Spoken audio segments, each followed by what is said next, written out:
Nous parlons de dominer par la foi. Dominer et... Alors nous allons prendre quelques portions d'écriture très intéressantes. Et le sous-thème c'est dominer par la foi l'esprit de mort. L'esprit de mort. Jean le chapitre 10, le verset 10. Jean chapitre 10, le verset 10. Le voleur ne vient que pour dérober, égorger et détruire. Moi, je suis venu afin que les brebis aient la vie et qu'elles soient dans l'abondance. Parole du Seigneur.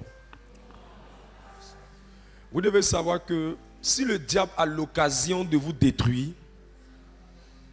il va vous voler, il va égorger et il va vous détruire. C'est pourquoi c'est « et » qui est mis à la fin pour dire, en fait, quand il a la possibilité de voler, il vole. Mais il ne s'arrête pas qu'à voler, il va encore égorger. Il ne s'arrête pas qu'à égorger. S'il trouve encore une autre occasion, il va te détruire. Le diable ne va jamais te faire une chose et puis s'asseoir pour regarder une autre. Non. Quand il trouve l'occasion de faire une, il fait.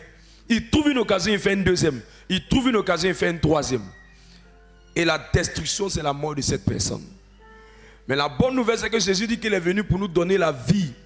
Mais cette vie-là, il veut qu'on la vive pleinement et totalement. Je prie pour toi que Dieu te donne de vivre la vie en abondance. Je prie pour toi que Dieu te donne de vivre la vie en plénitude. Écoutez-moi très bien. Quand le diable décide de faire du mal à quelqu'un, il vole ce qui est comme héritage dans la vie de cette personne. Quand le diable décide de faire du mal à quelqu'un, il bloque ce qui appartient à cette personne. Et quand le diable a réussi à bloquer la vie de cette personne, il se bat pour faire en sorte que la vie de cette personne finisse dans la destruction. En d'autres mots, il finit par achever la vie de cette personne. Voilà pourquoi nous traitons sur l'esprit de mort, pas seulement en parlant de la mort physique, mais nous parlons de toutes les formes de mort. Et je refuse que cette mort-là arrive dans la vie de quelqu'un. C'est pour ça que je suis en train de prêcher dessus. Ce n'est pas seulement un message, mais c'est aussi une prière.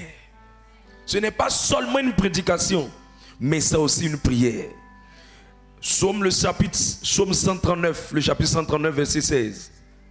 Quand je n'étais qu'une masse informe, tes yeux me voyaient. Quand j'étais une masse informe, tes yeux me voyaient. Et sur ton livre étaient tout inscrits les jours qui m'étaient destinés. Les jours qui m'étaient destinés. Avant qu'aucun d'eux n'existât. Avant qu'aucun d'eux n'existât. Ça veut dire que Dieu lui-même veut que tu vives ta vie pleinement. Et il a écrit le nombre de tes jours. Les jours qui sont inscrits sur ta destinée.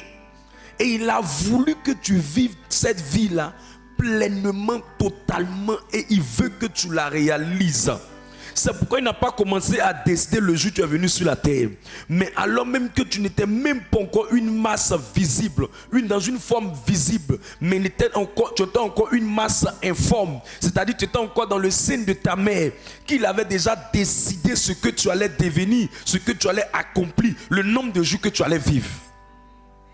Donc si Dieu veut que notre vie soit pleine, si Dieu veut qu'on dure sur cette terre, si Dieu veut qu'on puisse vivre la longévité, alors qui se cache derrière ce projet de raccourcir la destinée des enfants de Dieu?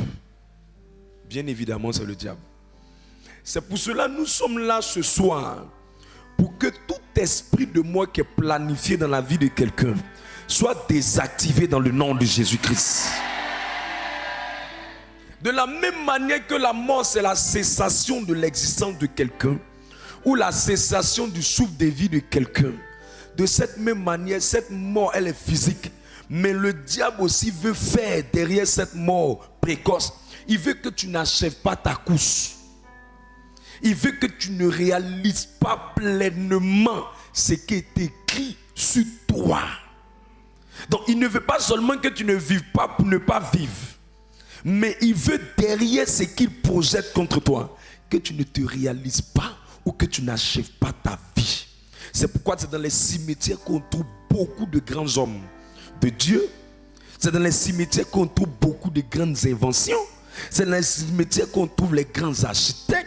C'est dans les cimetières qu'on trouve les grands entrepreneurs. C'est dans les cimetières qu'on trouve les gens les plus élevés. C'est dans les cimetières qu'on trouve les femmes les plus extraordinaires. C'est dans les cimetières qu'on trouve les hommes les plus merveilleux qui auraient dû accomplir quelque chose de beau, de glorieux, de merveilleux, d'extraordinaire sur la terre. Mais ils n'ont même pas fait la moitié. D'autres n'ont même pas fait le quart. D'autres n'ont même pas commencé. Que la mort est venue les prendre. Parce que Satan sait qu'une destinée accomplie donnera la gloire à Dieu. Une destinée réalisée donnera la gloire à Dieu. Parce que c'est vrai que tu as une destinée, mais derrière ta destinée, il y a la vie et l'histoire de plusieurs hommes qui sont connectés directement et indirectement à toi. C'est pourquoi je prie que quelqu'un accomplisse pleinement sa destinée. Que quelqu'un accomplisse pleinement sa destinée. 2 Timothée 4, 7. 2 Timothée 4, le verset 7. J'ai combattu le bon combat. J'ai combattu le bon combat. J'ai achevé la course. J'ai achevé la course. J'ai gardé la foi. J'ai gardé la foi. Relis encore une deuxième fois pour quelqu'un. J'ai combattu le bon combat. J'ai achevé la course. J'ai gardé la foi. Lorsque vous prenez ce texte, vous allez vous rendre compte que le moyen par excellence par lequel Paul a achevé sa course, et Paul a pu faire ce qu'il devait faire, c'est qu'il a accompli cela par la foi. C'est pour ça qu'il dit j'ai gardé la foi. En d'autres mots, ce qui m'a permis d'achever ma course, c'est la foi que j'ai gardée. Ce qui m'a permis de remporter les victoires, de combattre et d'avoir les victoires. C'est parce qu'il a eu les victoires qu'il dit j'ai combattu.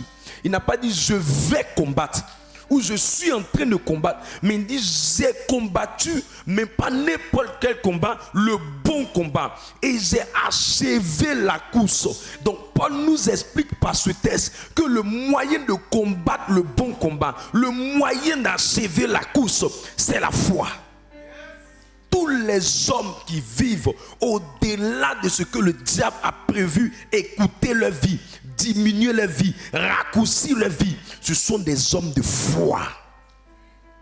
Vous ne pouvez pas avoir la qualité de vie que vous attendez si vous n'opérez pas par la foi. Vous ne pouvez pas avoir à achever la course si vous ne vivez pas par la foi. Vous ne pouvez pas voir la totalité des promesses de Dieu pour votre vie s'accomplir si vous n'opérez pas par la foi. La manière dont Paul a achevé, c'est par la foi. Je suis allé en retraite pendant une certaine période. Je priais pour le ministère. Je priais pour le ministère. Et Dieu m'a dit, tu es en train de mener, tu es en train de faire une prière qui n'est pas censée en ce moment. Que la prière que tu devais faire, c'est de prier pour que tu achèves ce que tu as commencé. Pourquoi Dieu m'a... Plus tard, j'ai fini par comprendre pourquoi Dieu me disait ça. C'est parce que pour accomplir, pour achever, pour réaliser, pour atteindre son but, il faut que tu aies la foi. Beaucoup sont sur cette terre. Ils ont de grandes aspirations. Mais leur vrai problème, c'est qu'ils ne connaissent pas comment on fait pour réaliser ce plan, pour accomplir ce plan, pour achever la course. Bien commencer et bien terminer, c'est achever sa course. Les gens commencent bien, souvent ils ne terminent pas bien. Les gens commencent bien, souvent ils s'arrêtent en cours de chemin. Les gens commencent bien, souvent après ils sont frustrés. Ou bien souvent après ils sont découragés. Et pour arriver à ça, c'est le bouclier de la foi. Je lève ma main de loin et je prie pour quelqu'un. Que Dieu libère le bouclier de la foi dans les mains de quelqu'un. Que Dieu libère le bouclier de la foi dans les mains de quelqu'un. C'est pourquoi cela me permet de traiter sur, dominé par la foi, l'esprit de mort. Quand il y a un esprit de mort quelque part, toute ta vie est inachèvement. L'esprit de mort ne vient pas seulement pour bloquer ta vie. Non, pour bloquer ta vie, pour voler tes biens. Non, l'esprit de mort vient aussi pour te faire vivre l'inachèvement ou le non-accomplissement. Mais je déclare que toi, tu vas arriver dans le nom de Jésus. Alors, comment exercer sa foi? Pour pouvoir achever sa course, pour pouvoir détruire l'esprit de mort. Acte 14, verset 7 à 10. Acte le chapitre 14, verset 7 à 10.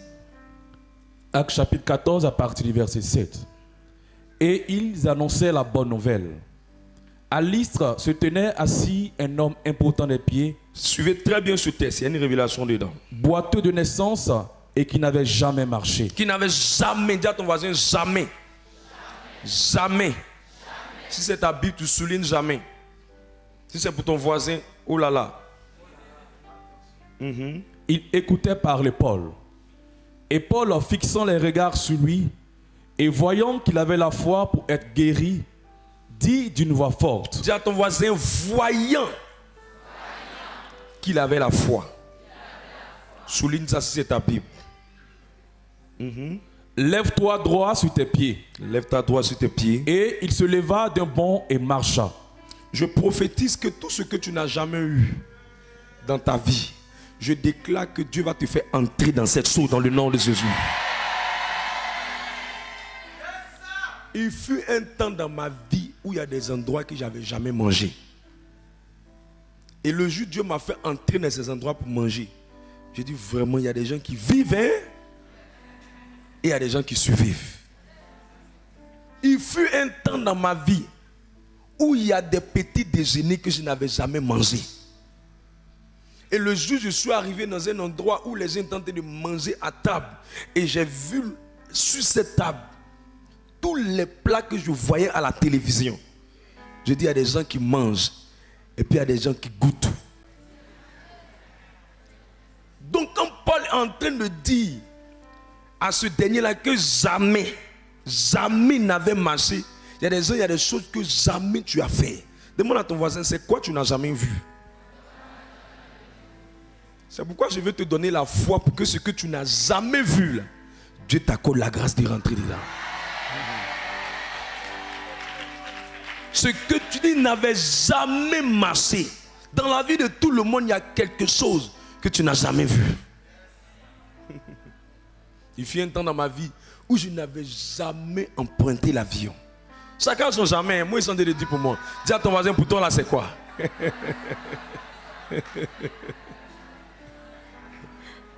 Il dit quoi? Il dit, c'est soyez quoi, c'est soyez. Il ne faut pas, il va dire.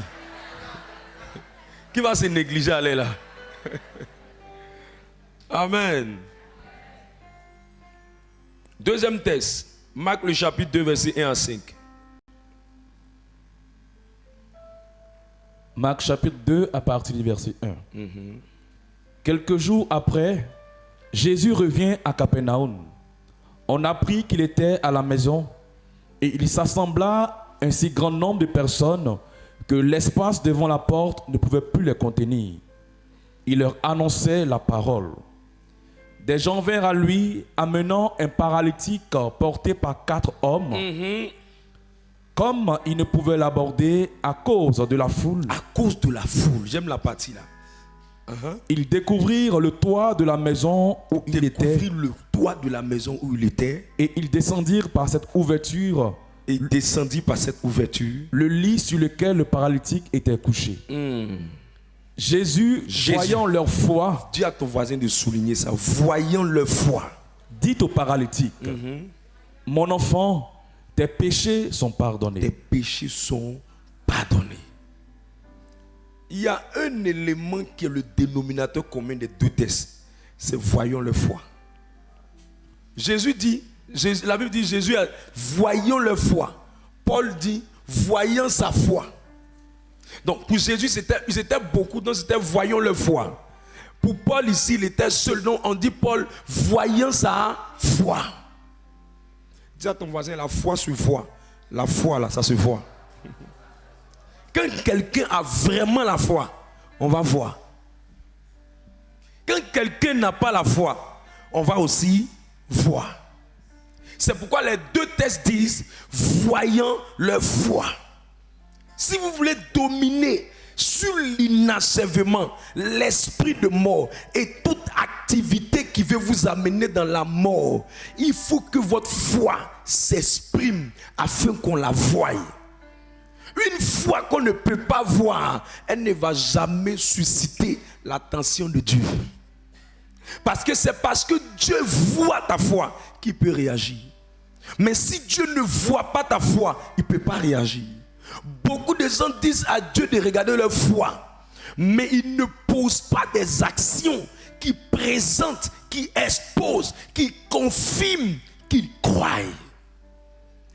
Or, c'est cette foi qu'on voit là qui change les promesses en réalité. C'est cette foi qu'on voit là qui change les prophéties en accomplissement. C'est cette foi qu'on voit là qui change les prières en exaucement.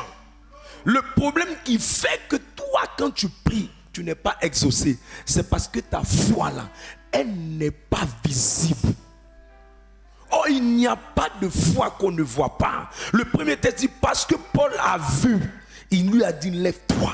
Oh, il n'était pas le seul paralytique dans le lieu, mais c'est sa foi que Paul a vu qui a agité Paul pour le faire lever. De la même manière, c'est la foi de ces personnes que Jésus a vues qui a amené le mouvement de guérison vers eux. En d'autres mots, ils portaient la guérison, mais tant qu'ils ne voyaient pas, ils ne pouvaient rien faire. Alors demande à ton voisin, quelle est la foi que tu as? Faut on va la voir. Je peux te parler?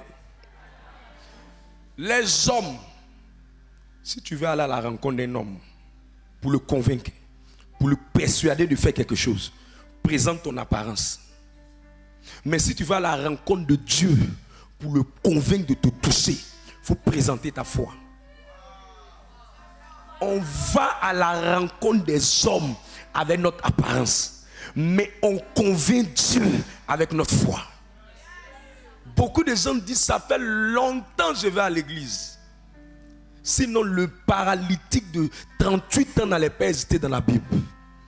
La fille d'Abraham de 18 années d'infirmité n'allait pas hésiter dans la Bible en Luc 13. Ça veut dire que ce n'est pas la longévité, ce n'est pas la longueur de ton temps à l'église qui change ta vie. Mais c'est la foi que tu exposes, chaque fois que tu viens vers Dieu, qui va le mettre en mouvement dans ta situation. Est-ce que je peux parler à quelqu'un? C'est pour ça aussi longtemps que Dieu n'a pas vu votre foi. Il ne peut rien faire. Il est prêt, mais il ne peut rien faire. Il ne peut rien faire. Je prie pour quelqu'un que sa foi soit visible. Que sa foi soit visible. Marc le chapitre 11, versets 21 à 23.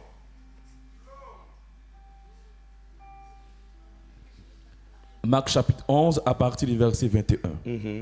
Pierre, se rappelant ce qui s'était passé, dit à Jésus, « Rabbi, regarde, le figuier que tu as maudit a séché. » Le figuier que tu as maudit a séché. Jésus prit la parole et leur dit, ayez la foi en Dieu. Ayez la foi en Dieu si vous voulez faire aussi la même chose. Verset 23. Je vous le dis en vérité. Je vous le dis en vérité. Si quelqu'un dit à cette montagne, ôte-toi de là et jette-toi dans la mer. Et s'il ne doute point en son cœur, mais croit que ce qu'il dit arrive, il le verra s'accomplir. Ça veut dire que ce qu'on voit s'accomplir, c'est ce que tu crois quand tu dis. Ce qu'on voit s'accomplir, c'est dans ce que tu as dit, là, ce que tu crois. C'est pourquoi il dit, s'il ne doute pas dans son cœur, mais, la partie là m'intéresse bien, crois que ce qu'il dit arrive. Crois que ce qu'il dit arrive. Dieu ne regarde pas seulement ce que tu dis, mais Dieu regarde ce que tu crois dans ce que tu dis. Donc tu peux dire 10 000 paroles, mais c'est ce dans quoi tu crois, c'est elle que tu vois s'accomplir. Donc peu importe comment tu parles, c'est pas ça qui émeut Dieu. C'est dans ce que tu dis, dans les paroles que tu prononces, la foi qui est dans ces paroles. Ce sont les paroles auxquelles tu crois là. Parmi toutes les paroles que tu as dites, c'est elles qui s'accomplissent. Si Dieu ne voit pas dans ce que tu dis la foi, il n'y a pas d'accomplissement. C'est pourquoi quelqu'un peut parler, mais l'accomplissement met du temps à venir. Ce qui amène l'accomplissement, c'est la foi dans les paroles que tu dis. Donc un homme qui parle, mais qui ne croit pas en ce qu'il dit, ça ne s'accomplit pas. Je prie que quelqu'un mette la foi dans ses paroles. Je prie que quelqu'un mette la foi dans ses paroles. C'est pourquoi la foi doit se voir, doit se démontrer, doit se toucher. Quand quelqu'un croit, il démontre, il montre, il présente. Il n'y a pas de foi qu'on ne présente pas.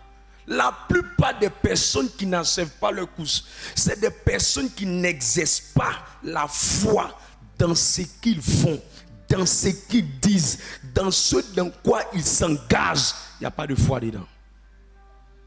Verset 24 du même texte. Dieu parle à quelqu'un. C'est pourquoi je vous dis, tout ce que vous demanderez en priant, tout ce que vous demanderez en priant, croyez que vous l'avez reçu. Croyez que vous l'avez reçu. Et vous le verrez s'accomplir. Donc dans tout ce que tu as demandé là, c'est la partie où tu as mis ta foi dans ta demande là.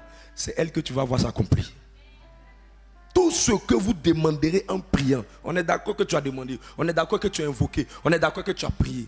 Mais la partie que Dieu valide dans toute ta demande, c'est la partie auquel tu crois qu'il est capable de faire. C'est ça qui peut venir dans tes mains. Tu comprends? C'est pourquoi la foi là, elle est toujours visible. Il dit voyons le foi. Paul dit voyons sa foi. Un homme de foi, il a des choses qu'il fait qui font qu'on voit sa foi. Et je vais te montrer les choses que tu dois faire. Jacques le chapitre 2 verset 17 à 20.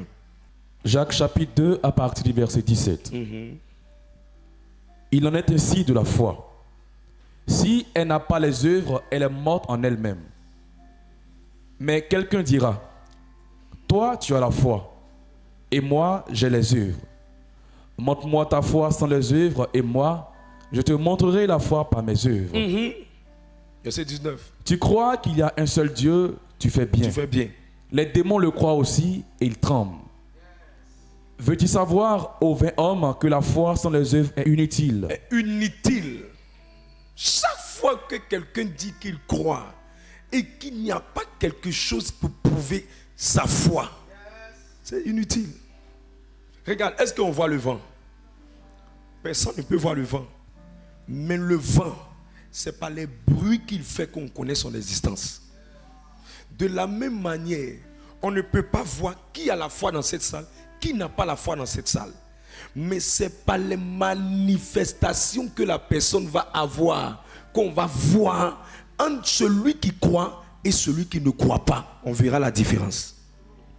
C'est pourquoi il dit ici en Jacques que la plupart des gens disent qu'ils croient, mais ils croient, mais leur foi est inutile parce qu'elle n'est pas accompagnée d'œuvres, elle n'est pas accompagnée d'action.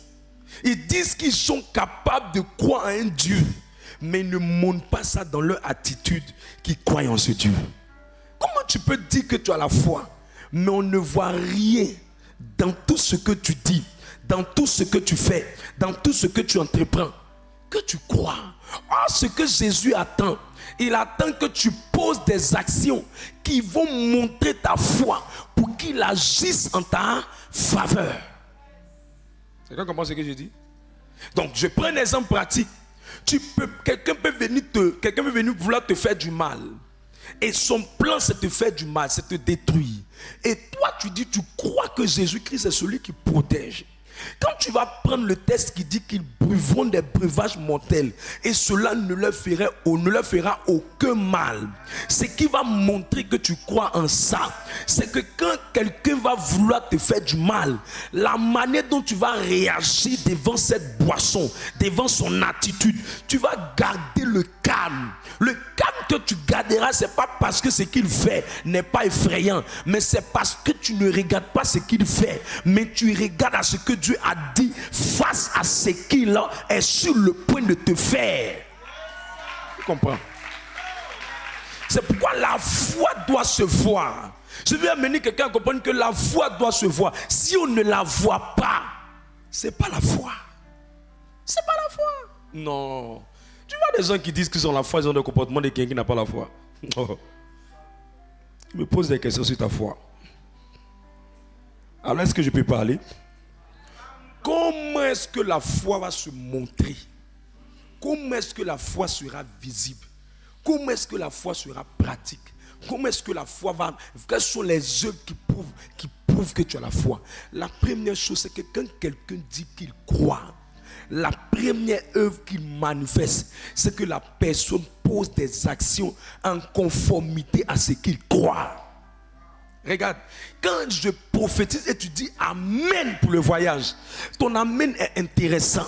Ton Amen est bien, j'aime même ton Amen. Ton Amen même me pousse à prêcher. Mais écoute-moi bien, si après la libération de la déclaration sur le voyage, tu n'as pas appliqué ton cœur à chercher à avoir un passeport, tu es un plaisantin en train de faire du bruit dans la salle.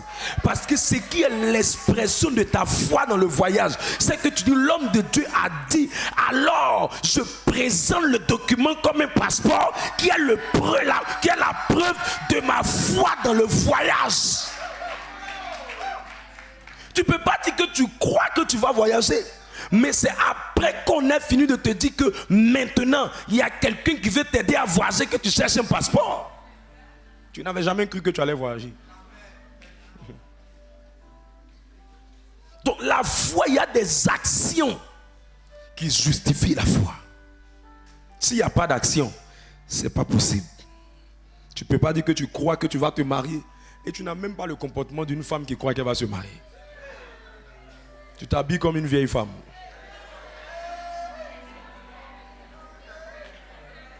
Est-ce que je peux prêcher Jésus? On voit la foi d'un homme par les actions qu'il réalise. On voit la foi d'un homme par les choses qu'il accomplit. On voit la foi d'un homme par les actes qu'il pose depuis janvier jusqu'à maintenant en vue d'attirer ce en quoi il croit. S'il n'y a pas ça, tu ne crois pas. S'il n'y a pas ça, tu ne crois pas. Non. Non. Tu ne peux pas dire que je serai la plus puissante cuisinière pour mon mari qui va venir. Et dans ton célibat, tu ne sais pas préparer.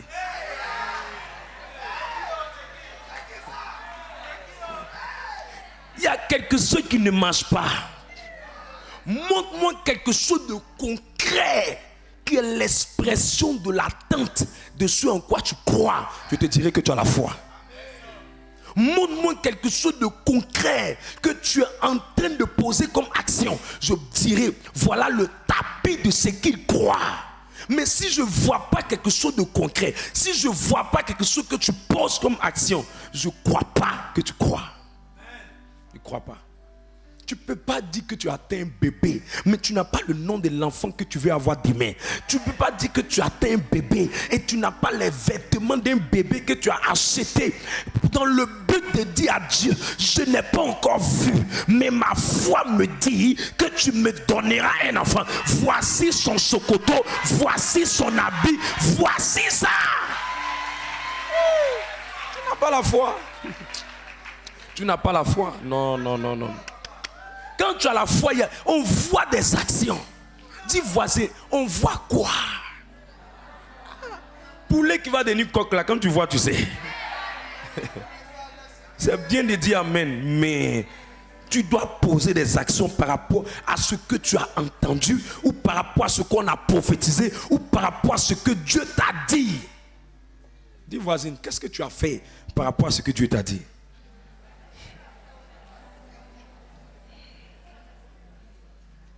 Elle dit quoi?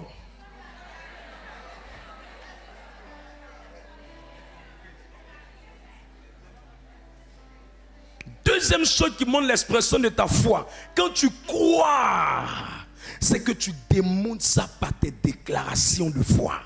Tu démontres ça par tes déclarations de foi. Tu parles comme quelqu'un qui croit.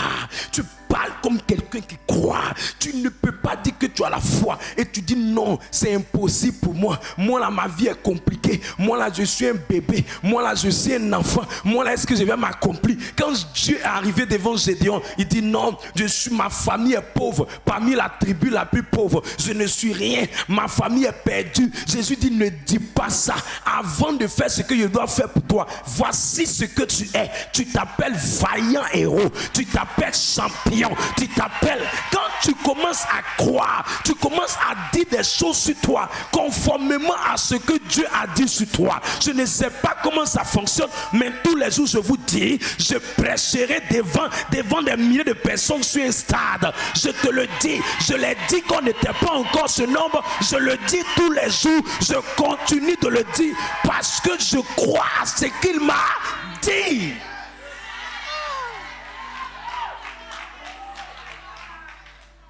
Quand un homme a un homme de foi, sa condition peut être précaire. Sa condition peut être bancale. Les circonstances de ta vie peuvent être difficiles. L'esprit de mort même peut te combattre pour te décourager. Mais tu refuses de laisser les circonstances, les conditions, les problèmes, la poche vide, la galère, le manque, le problème d'argent pour se coiffer, pour se raser, pour s'habiller. Tu refuses de laisser ces conditions dicter tes déclarations. Alors même que tu n'as pas encore payé ton loyer, tu dis je ne sais pas, je serai propriétaire de maison, je vais construire des immeubles dans le pays. Tu parles comme un homme de foi. Dis voisin, ce que je vis c'est pas moi, c'est l'homme de moi-même. Mon original n'a pas encore commencé. Ma vie n'a pas encore commencé. Ma vraie destinée n'a pas encore commencé.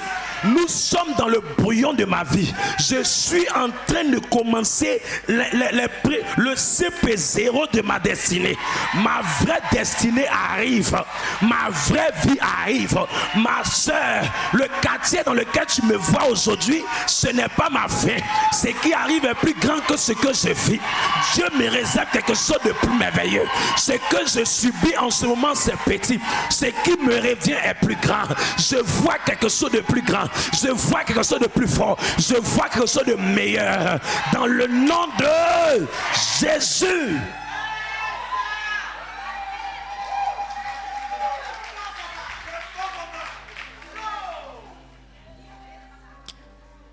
Est-ce que je peux te dire quelque chose que Dieu m'a dit?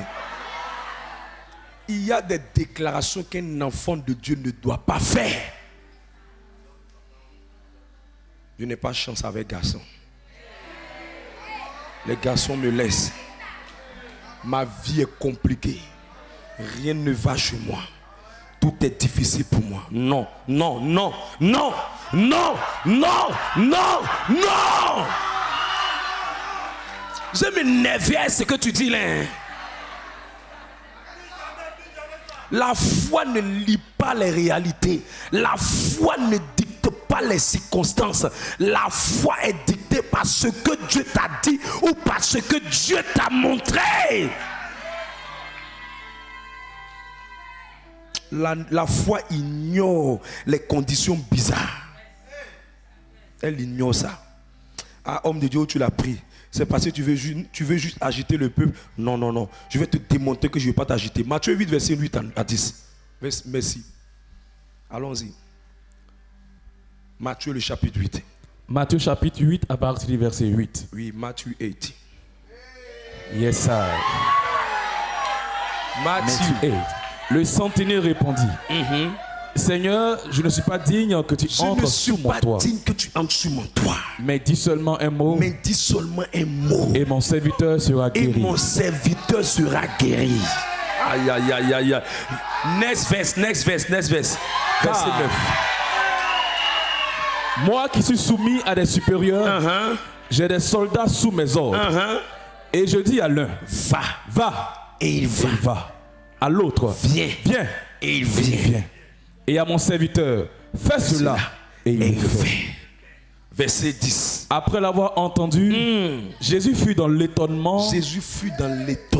Et il dit à ceux qui le suivaient. Dit à ceux qui le suivaient. Je vous le dis en vérité, je vous le dis en vérité, même en Israël, même en Israël, je n'ai pas trouvé une aussi grande foi. une aussi grande foi. Ça veut dire, Jésus sait que la grande foi là, c'est la foi qui a la capacité à croire en la parole, à croire en la parole. Lui-même il dit, il s'appelle comment? Il s'appelle la parole. Donc quelqu'un qui croit en la parole, c'est quelqu'un qui a une grande foi. Quelqu'un qui dit, tu n'as même pas besoin de te fatiguer, dis seulement une seule parole. Ta vie est le reflet des paroles que tu prononces. Si tu peux dire des bonnes choses sur toi, tu vas devenir quelqu'un de grand. Regarde, tous ceux qui sont devenus grands aujourd'hui, hier, ils ne se sont pas négligés. Ils ont dit, je serai grand, je serai grand, je serai riche, je serai prospère, je vais parcourir le monde entier, je serai dans les avions, dans les hélicoptères, je monterai dans une Maybach, je monterai dans une Range Rover, je monterai dans une Hyundai, je monterai dans une Honda. Ils parlaient comme s'ils avaient, alors que ce n'était pas encore ça, c'était compliqué. Même l'argent de papier hygiénique ils n'ont pas, même l'argent de Lotus ils n'ont pas, mais ils ne laissaient pas les conditions les influencer. Ils parlaient sur ce que Dieu leur avait dit, ils voyaient leur vision, ils voyaient leurs rêves, ils voyaient ce qui était dans leur cœur devenir réalité. Ils savent que la fin d'une chose vaut mieux que son commencement.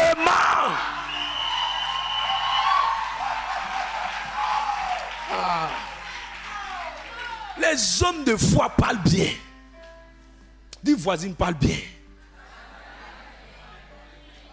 Un homme te laisse, tu n'as pas besoin de dire, moi là je n'ai pas la chance, c'est un homme. Tu lui dis, tu as eu la chance d'avoir une fille comme moi dans ta vie. Sinon, tu ne peux jamais avoir ce type de femme dans ma vie. Donnons-nous rendez-vous dans 3 ans, dans 2 ans, dans 1 an, dans 5 ans, dans 6 ans, dans 7 ans. Parle bien sur toi. Je suis concentré sur ce que je fais. Je dis, il faut être en train de, faut changer ta manière de voir. Regarde, la foi, les déclarations que la foi te pousse à faire là, tu ne vois jamais le verre vide, mais tu vois le verre toujours rempli. Quand tu es à moitié rempli et à moitié vide, toi tu ne regardes même pas ce qui est vide, tu regardes ce qui est rempli. Tu dis que c'est le commencement de quelque chose de grand qui a commencé. Or quelqu'un d'autre qui n'a pas la foi, lui va dire, oh Yakman c'est vide. Toi tu ne t'intéresses pas à ce qui est vide, tu t'intéresses à ce qui doit venir. Quand la galère te frappe, les gens te disent, mais pourquoi tu as galéré? Tu dis, tu ne connais pas la parole. La prophétie de la richesse commence toujours par la galère.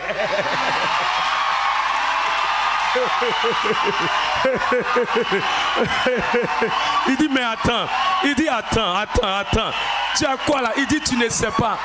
Tu ne sais pas. Warren Buffett a commencé médiocre. Bill Gates a commencé médiocre. Steve Jobs a commencé médiocre.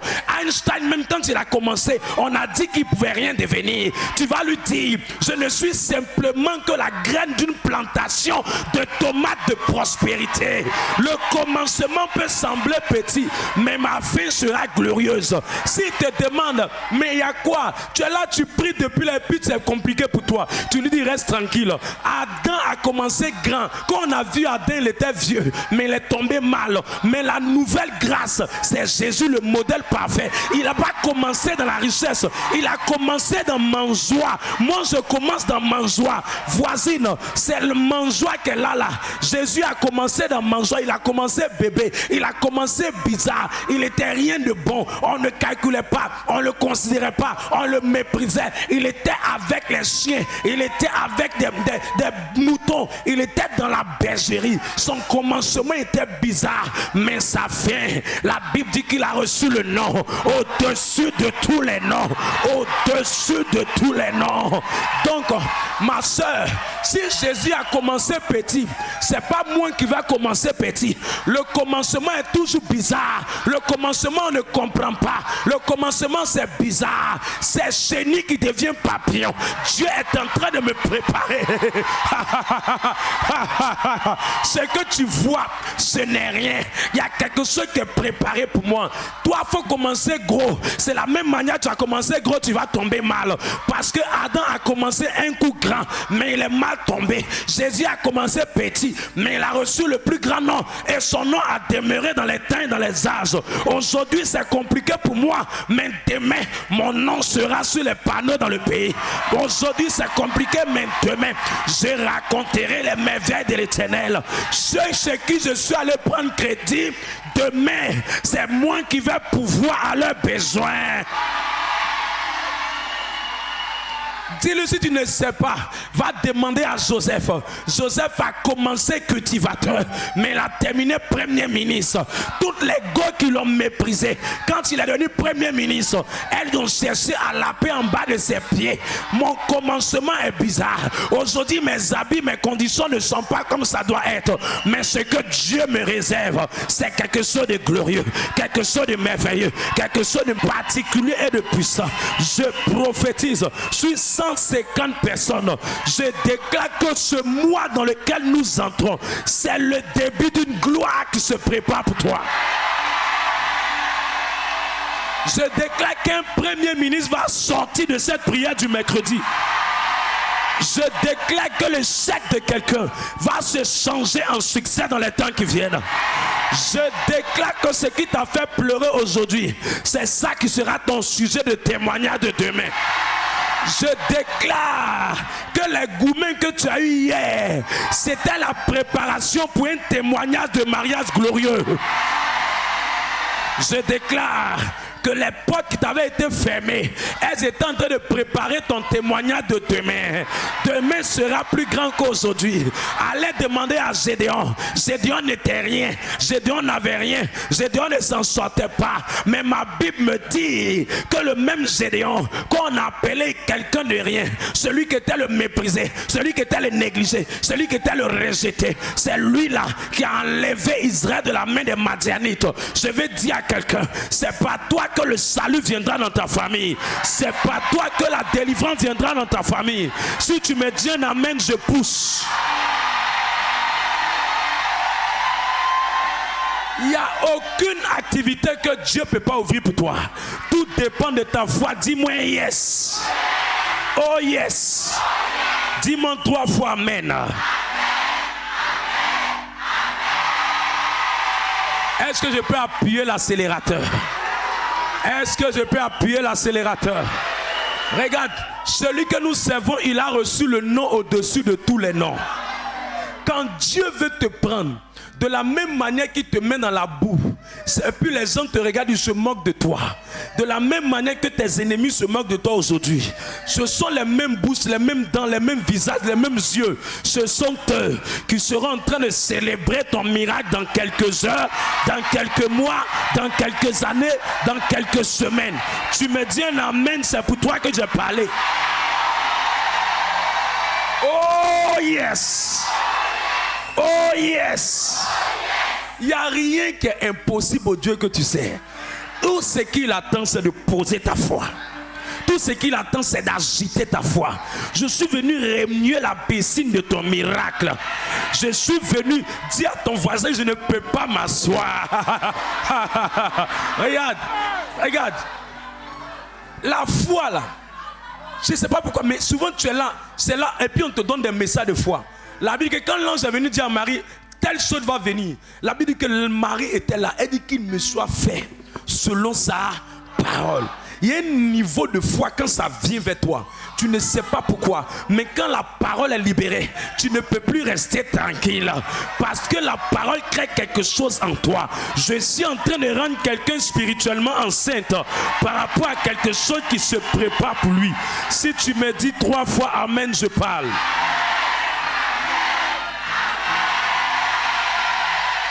Oh yes! Jésus. Jésus. Regarde ta foi que tu avais hier, la foi de Placali qui vient que ça ne marchait pas là.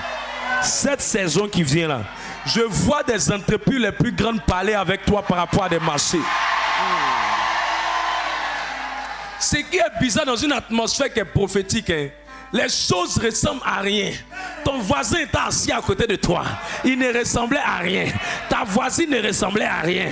On était dans cette assemblée, on riait. Mais la même personne qui ne ressemblait à rien, dans quelques jours, c'est elle qui va venir prendre le micro.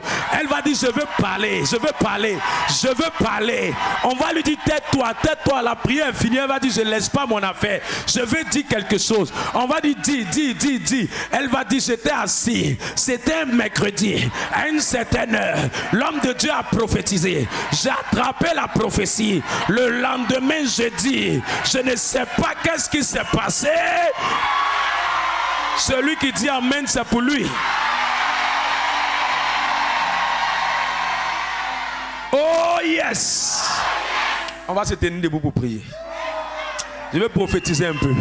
Ah là là là là. Je sens quelque chose.